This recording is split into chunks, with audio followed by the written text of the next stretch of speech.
Welcome back to the show. My name is Lee. This is Good Morning Bangalore. Now, I've got with me Bhargavi Rao, who is an environmental scientist and activist. And she's going to talk to us this morning about the various issues we're facing and how we can combat them. I think World Environment Day is coming up on June 5th. So, Bhargavi, good morning. How are you doing this morning? Good morning, Lee, and thank you very much for having me on the show. I'm doing good. Woke up to a very beautiful morning with birds chirping, and it had rained last night, so the city has cooled down, and it's been a Lovely. wonderful morning. Yeah. As it should be as well. The birds chirping, it just sounds so pleasant and so nice. Before I get started, tell me more about yourself so that people understand that you're the expert in the field of environment. Oh, I really don't believe in being an expert, but yes, I Mm-hmm. have been trained in science. I'm trained in pure sciences. I did a master's in botany with a specialization in microbiology. Then I also did a MPhil in something called aerobiology. I spent the first couple of years soon after my education at the Indian Institute of Science in the Department of Microbiology and Cell Biology, where I was part of a team that was working on the rotaviral infections, and we were trying to find a vaccine at that point of time. Mm-hmm. And while I was in that project, on a daily basis, my work revolved around, trying to understand the rotavirus.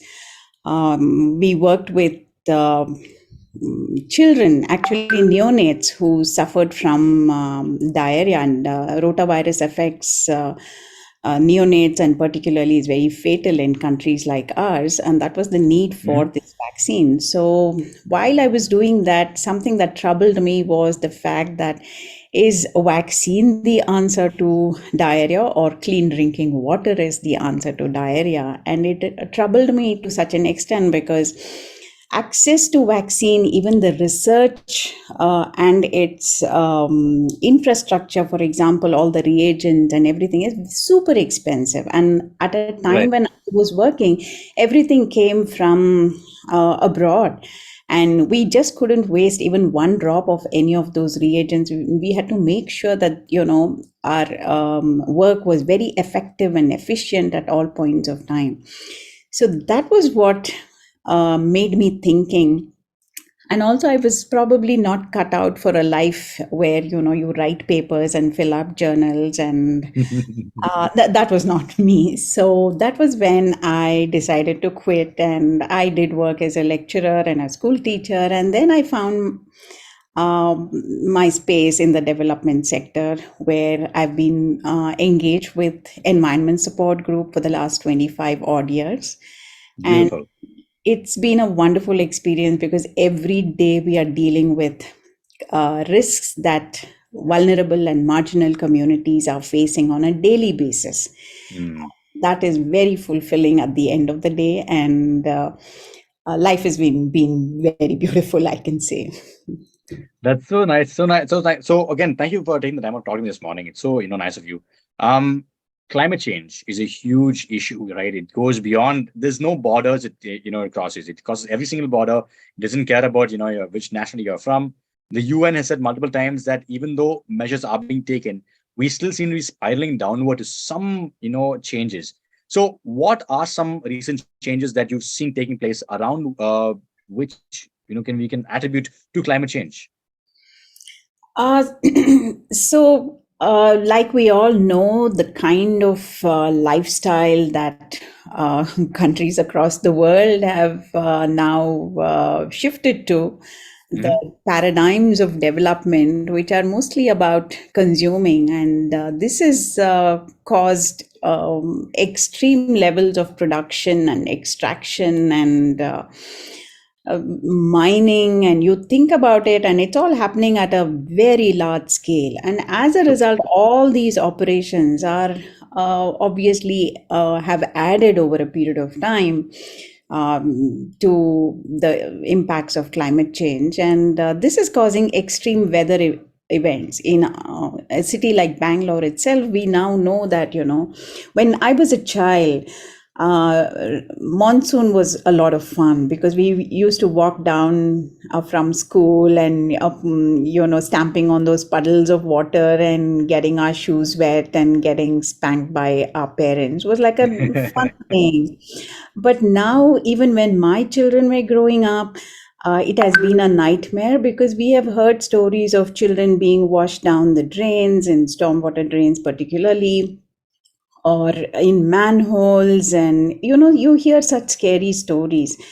So climate change has set in. It's at our doorstep now, and it is increasingly being seen in cities like Bangalore, Hyderabad, Chennai, Mm. Delhi, everywhere. And the impacts of this is on the vulnerable and the marginalized, those people who literally live on the edge, and you see them struggling on a daily basis. And then we also have been experiencing increased temperatures. When I used to go to school, we would need a thin cardigan by August, Yeah. September, and it would be needed at least till February sometimes. But Hmm. now I don't think a city like Bangalore ever needs warm clothes. It Yeah. has become really very warm. And another impact that I have been observing is the untimely flowering of trees. Being a botanist, I observe that, sometimes the flowering is early, sometimes it's late, sometimes at odd times of the year. So these are things that, one sees all around us. Right. Yeah. With regards to the lakes, so many water bodies right now that are overflowing, the flooding because of improper drainage systems, but they're also putting people's lives at stake, right? What do you think could be the possible cause for this entire issue? Well, this is again something very unfortunate to a city like Mm. Bangalore, which really boasts of all the science and technology, right? We are Yeah, so yeah. proud of the fact that Indian Institute of started here was way back in 1906, and since then we've developed such a huge population of people who are trained in science and technology. But it's unfortunate that we have totally disregarded traditional knowledge. And Right.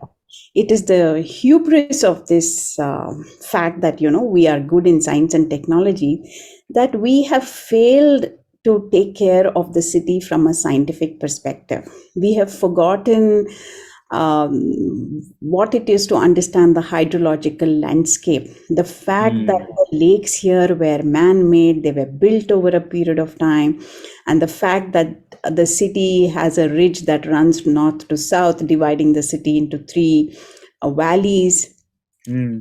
which there are lakes that are interconnected by the Rajakaluways. We've completely forgotten that. And then we built the city all around it, draining these lakes and destroying the Rajakaluways, which carried the water from a lake higher up to a lake down below. Mm. So that entire network of lakes got disturbed. And on top of it, the kind of industries we made way soon after independence and even later, particularly after liberalization in 1990, all the dirty industries came in, and the toxic effluents are dumped into the lakes and the rivers all around. And we also managed to put in our municipal sewage into these water bodies. I think the one biggest example we can give is Belandur Lake, right? Which it was on fire. Like you don't see that very often at all. Yes, so there is an article that I wrote sometime last year saying our lakes are Uh-huh. fuming, foaming, and also on fire. So, this is what we have done. And so there are many reasons. And even while we expanded the city and built the city, we did not think of the fact that water needs to percolate down. We have managed to Right. cement every inch of the surface everywhere, either by tar or cemented pavements or granite and glass covered pavements. So there is no chance that the water can percolate down. And as a result, all that water is landing up on our roads and flooding our roads and homes, and we are seeing tragedies after tragedies every year, and even that doesn't seem to help in fixing the problem. Yeah. Bhargavi, we see the term environmental health coming up a lot, right? And in news Mhm. articles, what exactly is environmental health, and how important is it to in our lives? So, environmental health is defined as a branch of public health concerned with monitoring or Uh-huh. mitigating those factors in the environment that affect human health and disease. So, for example, air pollution is a Right. huge environmental health issue, and similarly, water pollution. And it also refers to Okay. aspects of human health, like, the quality of life that are determined by the physical, chemical, biological, social, psychosocial factors also uh, that Hmm. affect our health is referred to as environmental health. And we need to take care of it from a very comprehensive a point of, looking at it. We need to make sure Hmm.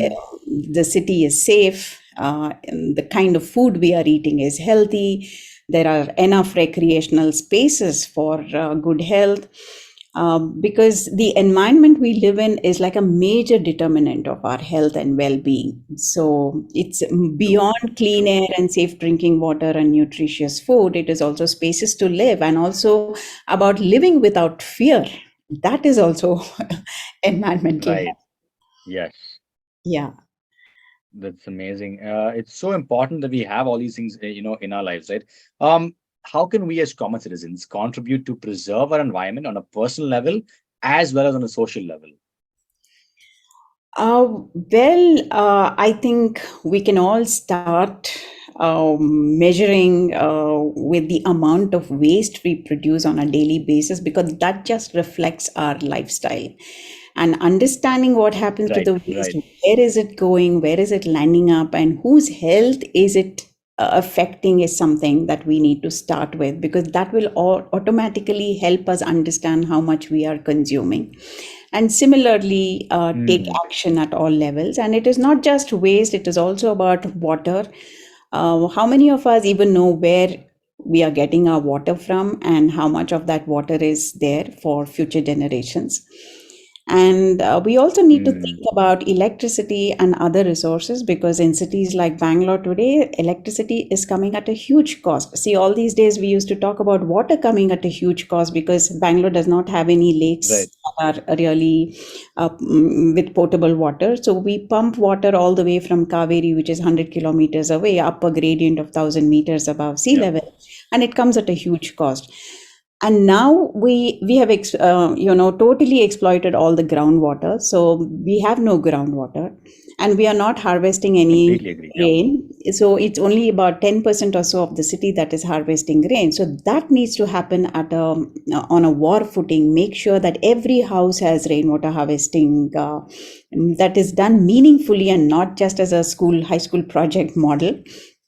Make sure that that rainwater is really collected and used. And also, like I said, be conscious about electricity, because electricity today is coming at a huge cost.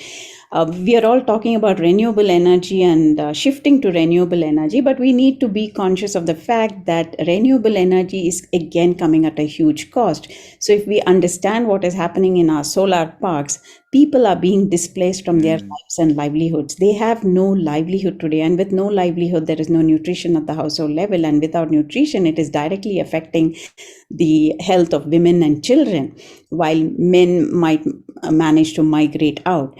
So these are issues we need to engage with, and I think everybody today should engage with civil society in some way or the other. Try and understand better, try and understand much more than what is happening through our newspapers, and also hold the local governments accountable to this.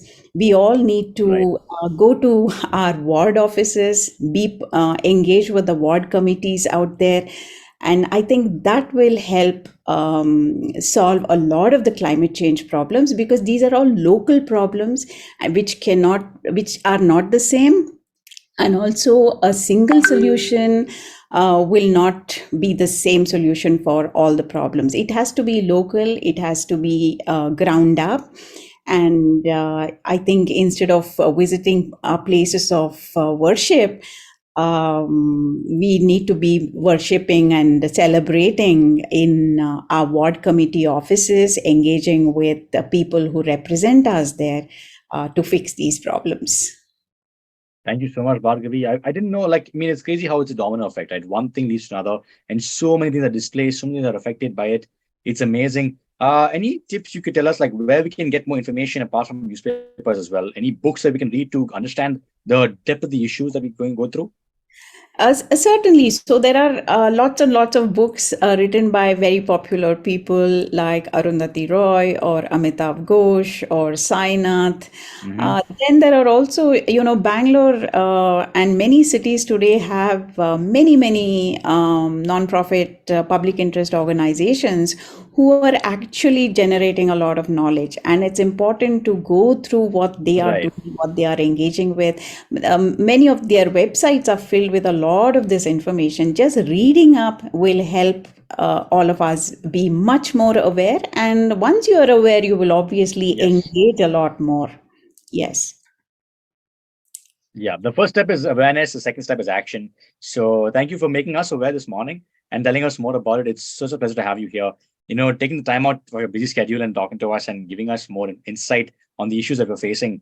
Bhargavi Rao, who's an environmental activist in Bangalore. Thank you once again and have a great day. Thank you. Thank you so much for having me on the show, and have a great day. You too. Thank you.